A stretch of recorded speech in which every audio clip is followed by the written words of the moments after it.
Bonjour mesdames et messieurs, bon réveil et bienvenue dans ce 6h30. La première dame de Côte d'Ivoire, Dominique Ouattara, a procédé hier lundi au lancement de l'édition 2018 du tournoi de football de Children of Africa.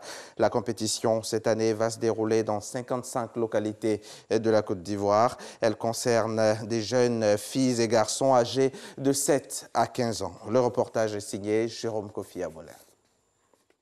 Tournoi de football de Children of Africa, édition 2018. Le top départ, c'est bien ce lundi 23 juillet à travers la cérémonie de lancement tenue au cabinet de la Fondation dirigée par la première dame de Côte d'Ivoire, Dominique Ouattara. Un tournoi qui met en compétition des enfants, filles et garçons âgés de 7 à 15 ans pour les représentants des compétiteurs, ainsi que les maires des communes chargées de l'organisation de ce tournoi. Les mots ne suffisent pas pour dire merci à la première dame qui, depuis plus d'une décennie, permet aux Ivoiriens de vivre ces moments sportifs, gage d'union, de cohésion et de paix. C'est aussi l'occasion que saisit le ministre des Sports en vue d'exprimer son soutien à l'épouse du chef de l'État pour cette initiative parmi tant d'autres. À l'occasion de cette 11e édition, je voudrais marquer mon adhésion et l'adhésion de mon département ministériel à être à vos côtés. À la demande des jeunes générations, cette opération doit s'élargir à l'ensemble de la Côte d'Ivoire et une compétition entre les meilleurs des différentes villes. Et nous serons encore à vos côtés, Madame la Première Dame. La Première Dame de Côte d'Ivoire, pour sa part, réaffirme sa détermination à toujours œuvrer pour le bonheur de ses compatriotes. En organisant cet événement, la Fondation poursuit l'objectif d'occuper sainement les enfants pendant les vacances scolaires afin de leur éviter de rester inactifs ou de s'ennuyer. C'est également l'occasion pour nos jeunes de pratiquer un sport collectif et de passer d'agréables moments avec leurs amis et voisins.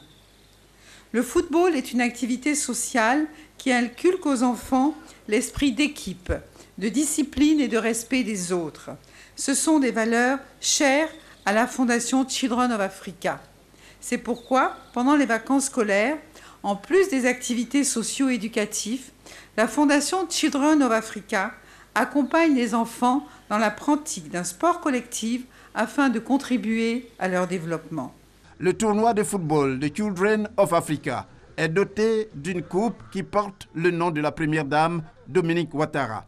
L'édition 2018, la 11e du genre, va se dérouler dans 55 localités jusqu'au 31 août prochain. Prenons à présent la direction de Bouaké pour prendre part à la 7e édition du Festival des Arts et de la Culture. Le reportage de Soro Corona de la station régionale RTI Bouaké. Bouaké, capitale des arts et de la culture en milieu scolaire pour 4 jours. La 7e édition du Festival national des arts et de la culture en milieu scolaire en Côte d'Ivoire, FENAC-MIS, réunit plus de 1200 festivaliers venus des 4 coins du pays.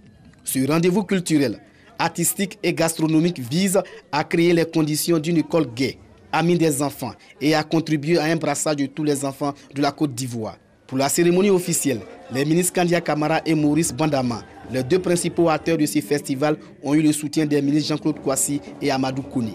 Les ministres en charge de ce festival ont salué l'engouement suscité autour du festival. Ils ont exhorté les écoliers et élèves à mettre ensemble éducation, art et culture pour des cadres accomplis de demain. Ils vont rivaliser d'imagination, de créativité et d'émotion pour ravir des prix, glaner des lauriers et arracher des trophées.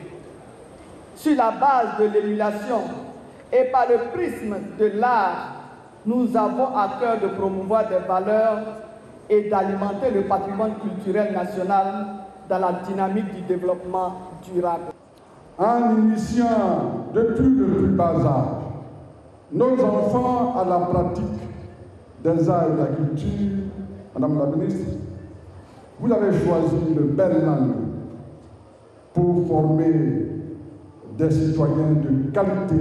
Pour cette 7e édition du FENAC-MIS, une innovation majeure à noter, l'introduction du numérique dans le festival, le concours Web Art Creativity pour booster l'entrepreneuriat en milieu scolaire, Le document portant l'installation du siège du FENAC-MIS à Bouaké a été paraphé par la ministre Kandia Camara, le conseil municipal de Bouaké et le conseil régional de Gbeke.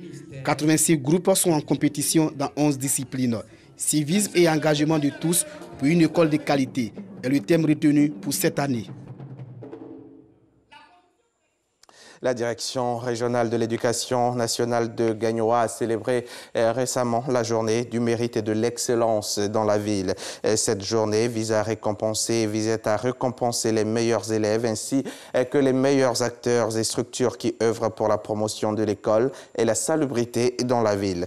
Lors de cette célébration, les actions solidaires des élèves à l'endroit de leurs camarades ont été mises en avant. Nadia Idja, Cheikh Kone. Ambiance festive pour cette journée du mérite et de l'excellence dans la région du Gor. À Gagnoa, la célébration de cette journée a été marquée par des remises de récompenses à plusieurs acteurs de la ville, dont une majorité d'élèves.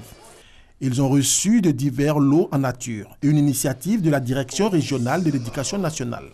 Nous célébrons le fruit des efforts de tous les acteurs, des structures attachées, des circonscriptions préscolaires et primaires, des secondaires publics et privés, sans oublier ceux de la graine elle-même.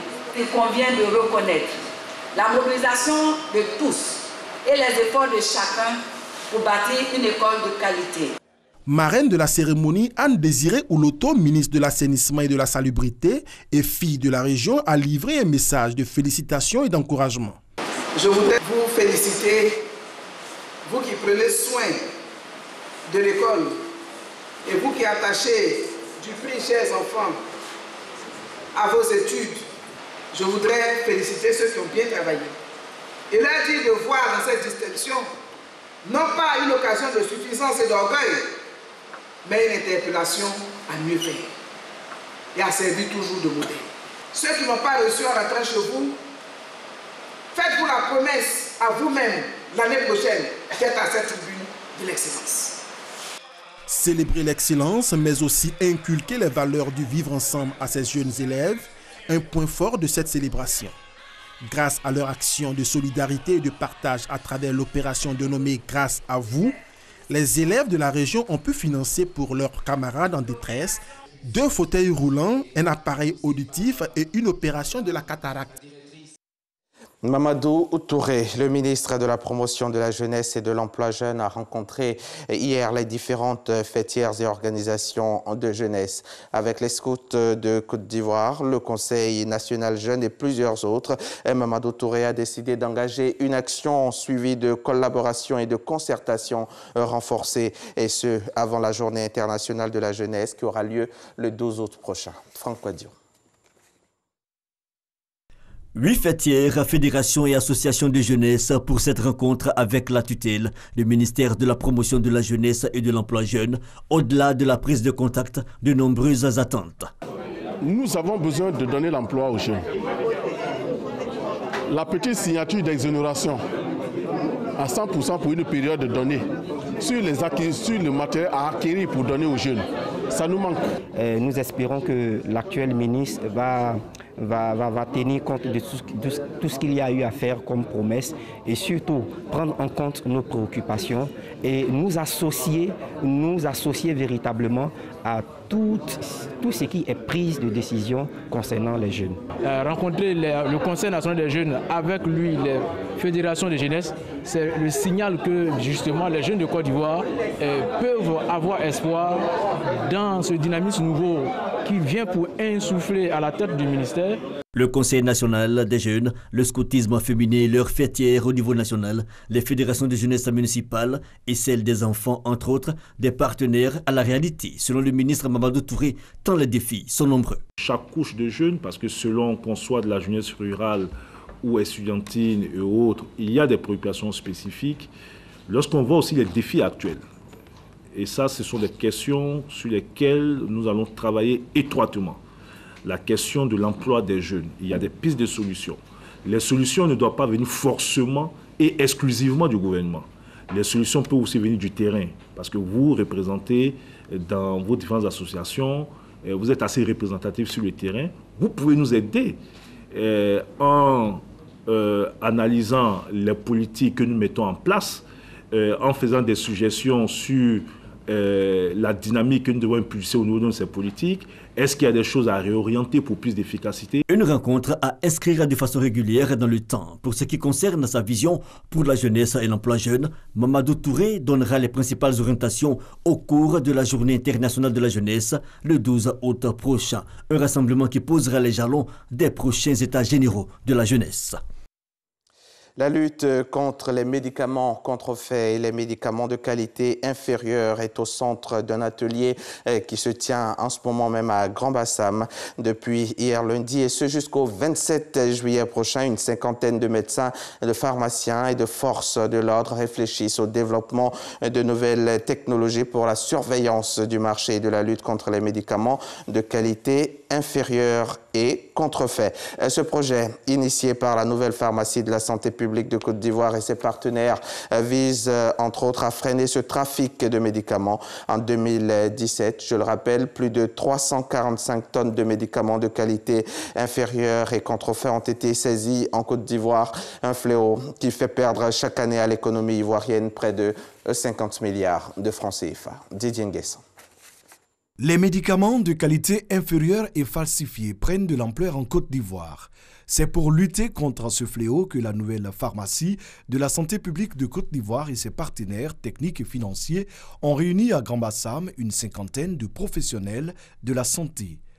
Il s'agit non seulement d'un gaspillage de ressources financières pour nos populations et notre système de santé, mais aussi pour ces produits médicaux de qualité inférieure ou falsifiés, voire entraîner de graves maladies et décès.